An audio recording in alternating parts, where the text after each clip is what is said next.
Legendary wrestler of the week time. Eddie Guerrero. Playmaker. Take it away, sir. Eddie Guerrero, a highly talented and celebrated professional wrestler, known for his technical skills, charisma, and engaging storytelling in the ring. The native from El Paso, Texas, in the year 1967. If you know Eddie Guerrero, you was able to follow Eddie Guerrero, you know him from his time in WCW. When you had Eddie Guerrero, Chavo Guerrero, Juventud Guerrero. So now y'all don't remember, do y'all? And as a matter of fact, growing up, Juventud was my guy. I don't know about you, but I was a Juventud fan. You was down with a jabroni named Juventud? Juventud.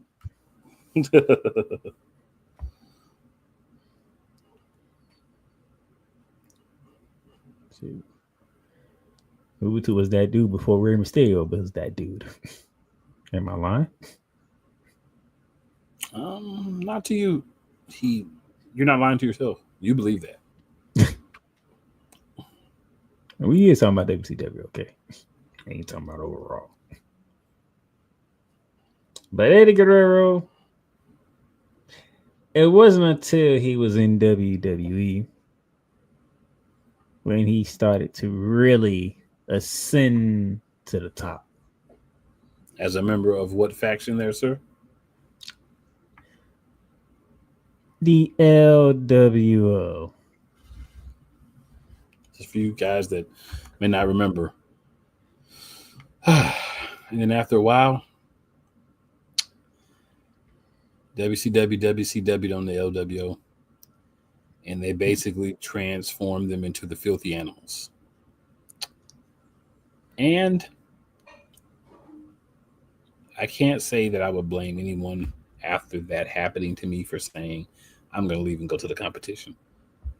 They basically had them with Master P and his boys, and they were called the Filthy Animals. Conan, basically almost everybody from the LWO that was still left at the company. Digress, but I just had to throw that out there. It was definitely a dark time. Eddie Guerrero was a multi-time WWE Tag Team Champion. He was a United States Champion. But the one people will remember the most is him reaching the mountaintop. No Way Out 2004.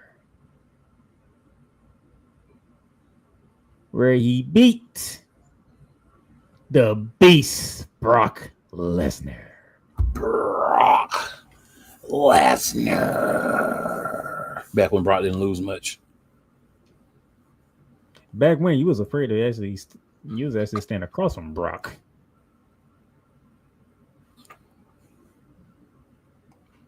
This Brock that you see is a calm. I showed when I felt like Brock. Brock back then,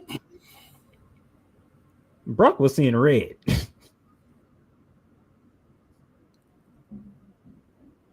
You did not want to stand across from that guy. That's actually, that match is probably the most memorable match for people when it comes to Eddie Guerrero. Because guys like Eddie Guerrero was not considered top guys.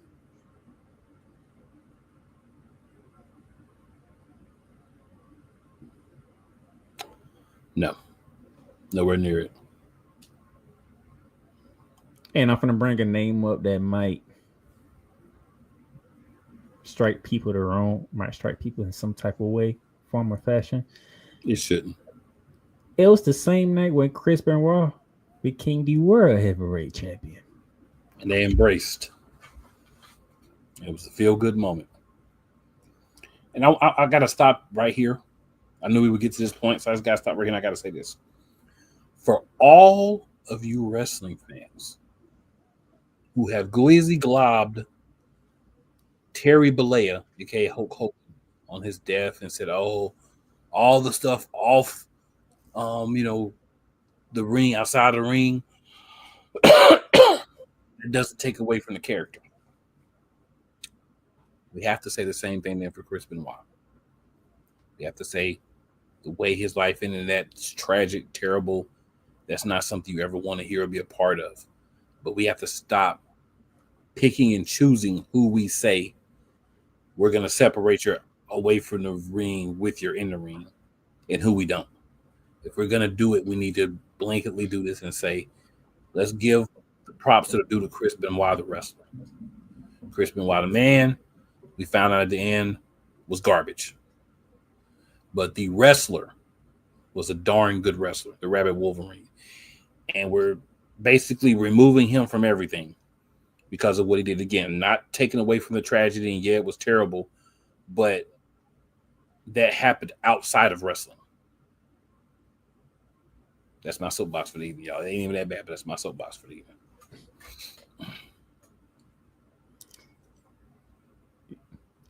I have nothing to add on that. But I've yes, been holding. I'm pretty sure you thought about when I said we was going to do Eddie Guerrero. I've been holding for like a month. Oh, so you... Oh, you've been holding it ever since Mr. Yes, sir. Hogan passed. Okay. Yes, sir. Anyway, in No Way Out close when you see Eddie Guerrero, Chris Benoit holding up their titles, confetti's pouring down. I forgot what that was. Was that in Pittsburgh? I can't remember where it was at. But it was a great moment. That was one of the greatest moments that's always remembered in WWE.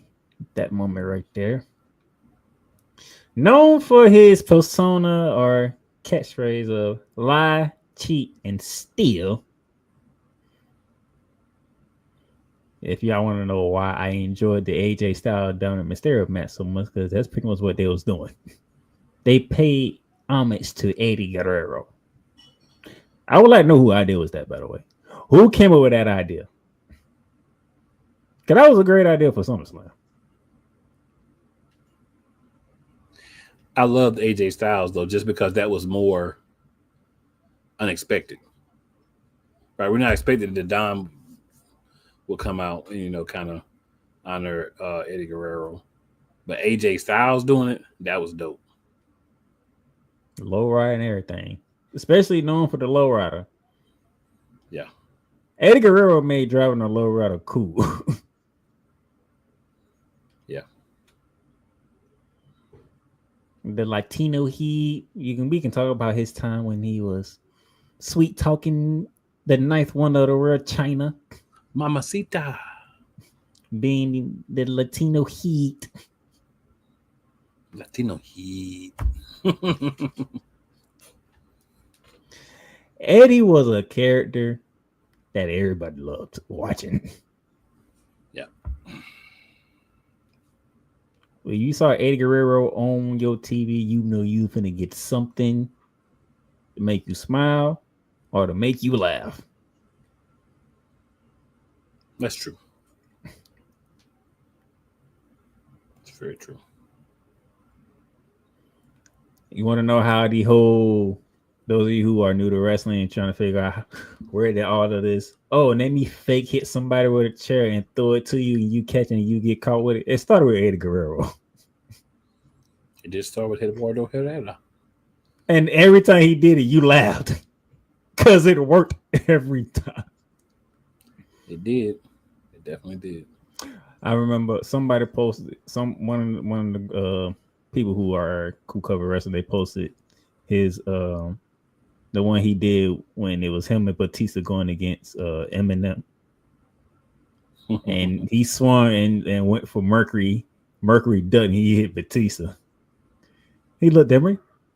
Why did you move? I'm like, if I'm Mercury, I'm moving too. You ain't gonna bust me in the head with the chair. And when Batista started coming around, getting up, he He tossed the chair to Mercury. Mercury caught it.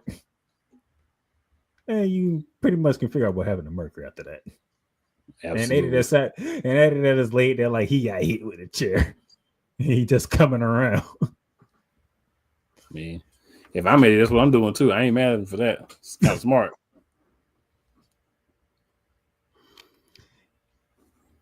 Muy inteligente.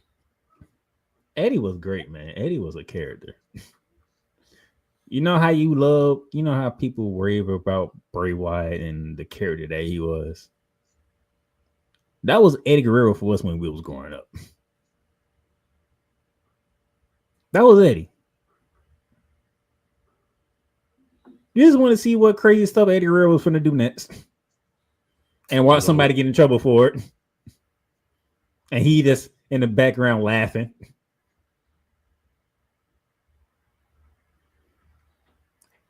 Go back to how the match ended between AJ Styles and Dom Mysterio. You know where that match came from? Him, Eddie Guerrero versus Kurt Angle.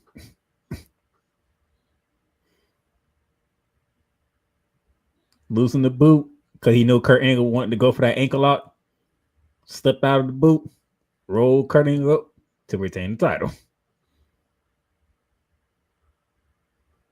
There's so many ways I can go Eddie Guerrero, but cool, you go ahead. A big thing for Eddie Guerrero with me was he was a guy that had a lot of things going on outside of the ring with like substances and different stuff like that, substance abuse. But you never could tell seeing him in the ring. He always gave you a magnificent performance, whether he was the first match on the card, whether he was champion, whatever he was doing. You always got a good match. You always had a fun time. You always got a lot of the things that made Eddie Guerrero, and you could always see him. And I, for one, feel like, man, we won't see another guy like that. Los Guerreros tag team with him and Chavo was amazing.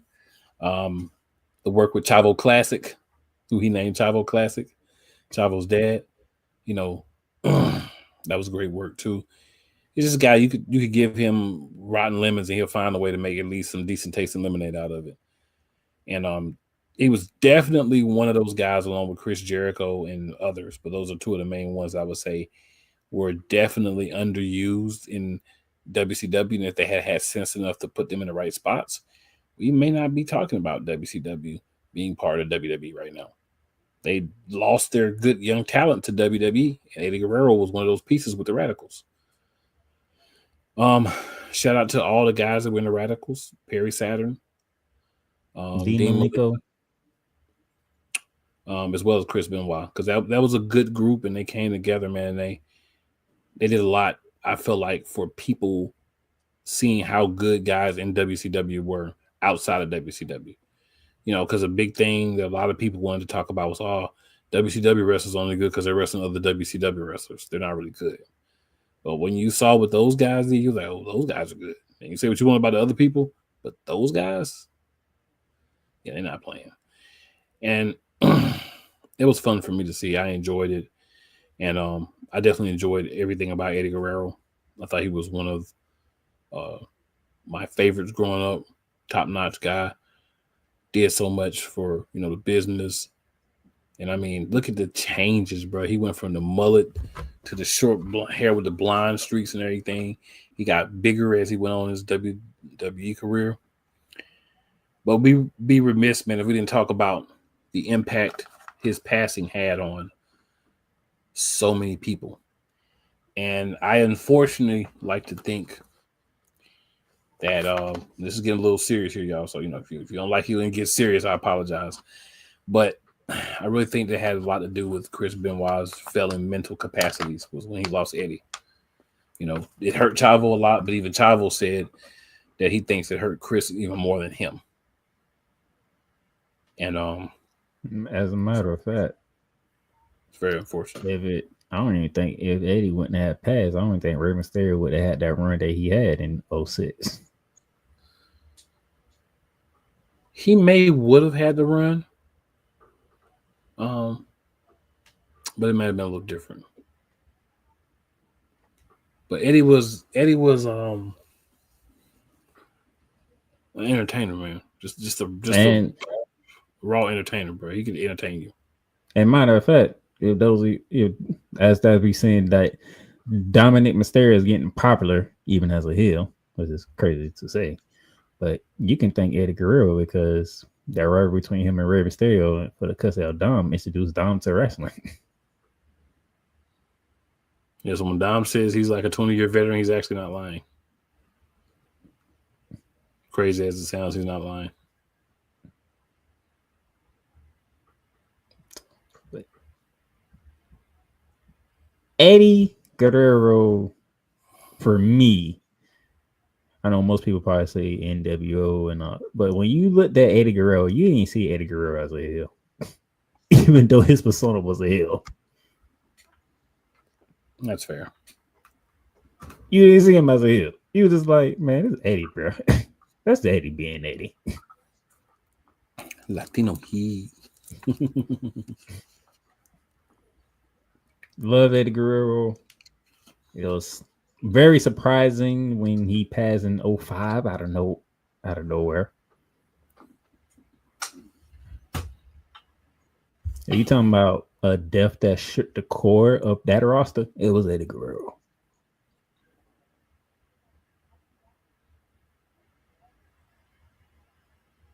That's when I say everybody loved Eddie, everybody loved Eddie. Because if I remember correctly, I think he was feuding with Batista for the title.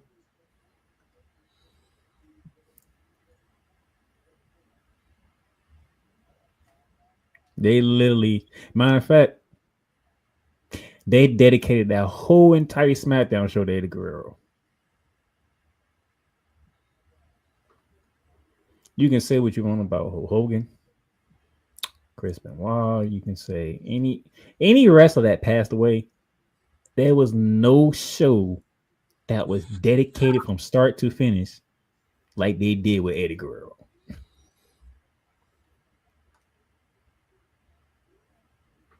That entire SmackDown was dedicated to Eddie Guerrero. Yeah, they did the whole opening for Hulk Hogan on SmackDown, Raw, and SummerSlam, but that entire SmackDown was all Eddie Guerrero. The closest we got to that was Bray Wyatt.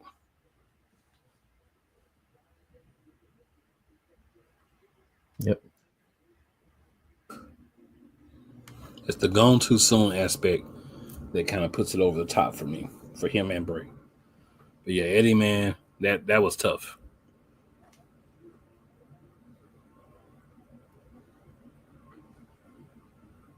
So this week, we honor and remember the legend that was one Eddie Guerrero, Latino Heat.